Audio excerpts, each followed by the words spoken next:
At the beginning of this story, we see a ticket collector named Joe who seems somewhat upset. The reason behind his upset is that he wanted a promotion, but he doesn't get it. Instead, the same promotion is given to one of his colleagues. Joe didn't get the promotion because he wasn't as expert at collecting fines from passengers as his colleague was. His colleague was quite strict in this matter and easily collected fines from passengers. A train hostess named Ellen is also seen there. It's revealed that Joe used to have a strong liking for Ellen, but he never shared this with her. Joe had to work night duty that night because his colleague was on leave for some reason. As soon as the train started moving, Joe set about collecting tickets from all the passengers. One of the passengers, a girl, seemed quite busy, and her behavior didn't seem right to Joe. Joe then approached another girl to get a ticket, but she didn't have one. Joe asked her to pay the fine. The girl replied, "I brought a ticket with me, and I guess I lost it somewhere." Joe then told her, "You have to pay the fine because it's part of the train rules, and you can't break that rule." After collecting all the passengers' tickets, Joe sat down on his seat. It was shown outside that it was raining heavily. Joe fell asleep on his seat, when suddenly the train stopped. As soon as this happened, the train driver began to explain that the train had probably developed a fault, causing it to stop on its own. When the driver came out to check the train, he saw that a deer had died under the train, and this was the reason why the train had stopped on its own. As the driver began to remove the dead deer, he realized that there was something growling in the bushes behind him. When the driver turned to look, the bushes were shaking violently. Suddenly, a terrifying creature attacked the driver. Looking at the body of the attacking creature, it seemed as if it was not an animal at all, but a werewolf. This means that it was half human and half wolf, or a human who had somehow transformed into a wolf. Meanwhile, inside the train, Joe realizes that the driver has been out for quite some time and hasn't returned yet. Joe begins to explain to the passengers that the train has broken down and the driver hasn't returned yet.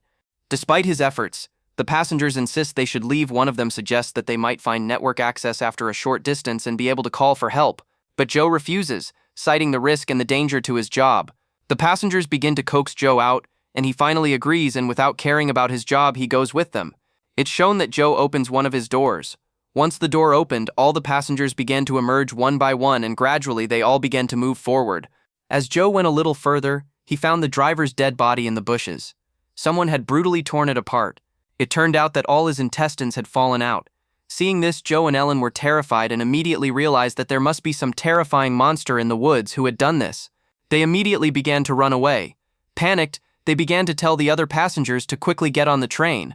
He says that this place is not safe for them in any way, but rather a danger zone. Suddenly, a wolf howls loudly, and along with that sound, the werewolf is also moving rapidly towards them. The other passengers board the train one by one, but there's a woman whose leg is still outside.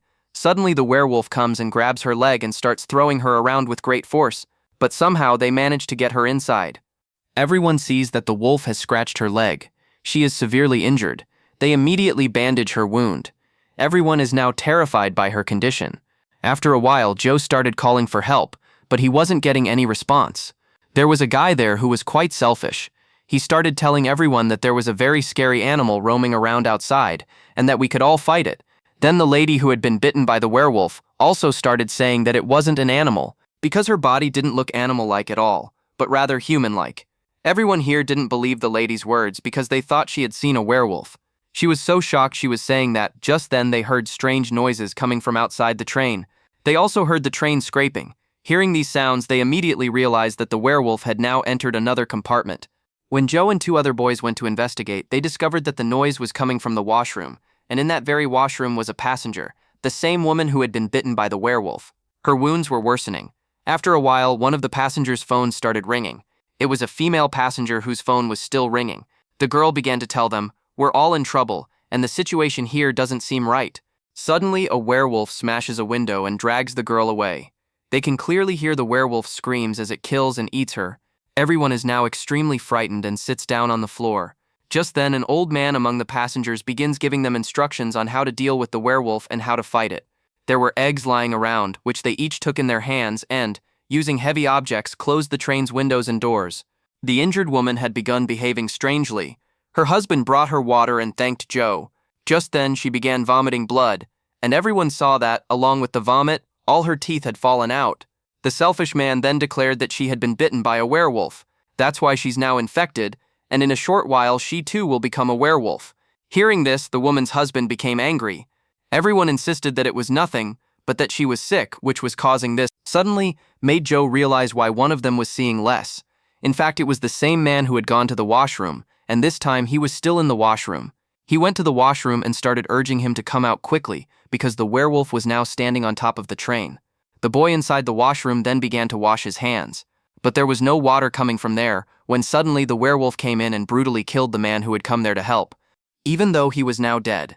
So to save his life, he too started going to the others, only to find that the front door was locked.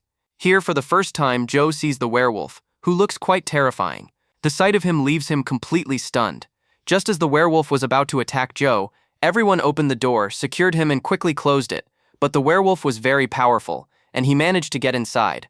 But somehow, with great difficulty, they all managed to kill the terrifying-looking werewolf. They saw a ring on the werewolf's hand, which immediately made them realize that the werewolf was once a human. He became a werewolf for some reason.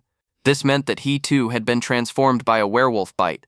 Then the selfish boy reminded everyone that the wolf had bitten the lady, which meant she would also become a werewolf. Therefore they must kill her now, as she has been infected. As soon as he said this, the dead werewolf came back to life and roared loudly. But the one who was very angry here attacked the werewolf's head, killing it. Hearing the werewolf's howl, the injured woman began to behave strangely. At the same time, we are shown a scene in the forest, where we learn that there are many more such wolves in the forest. The selfish boy tries to attack the woman, but they all catch him and take him prisoner. They tie him up along with the infected woman, thinking that even if she becomes a werewolf, she will not be able to harm them. There, a mechanic was talking about restarting the train, saying that there was a leak somewhere, which had caused the train to stop. He said that if my friend and I went to fix the leak, the light would turn green, which meant the train was now fixed and ready to run. The mechanic and his friend goes out to repair the train, and the mechanic finds the lock and begins to fix it when the mechanic's friend hears a voice from the forest. Hearing the voice, it sounds as if someone is in trouble and asking for help. So in an attempt to help, the boy goes alone into the forest. After a long distance, he sees the dead body of the girl who peeked the call and was dragged through the werewolf window lying on a tree. At that moment, a werewolf was sitting on the tree and eating her. The sight of this terrified him. He quickly runs for his life, but all the wolves surround him from all sides and brutally kill and eat him. Meanwhile, 2 more werewolves have already approached the train.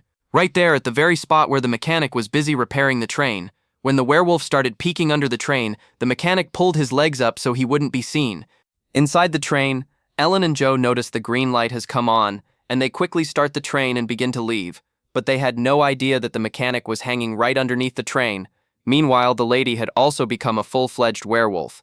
As soon as she became a werewolf, she first killed her husband and ate him.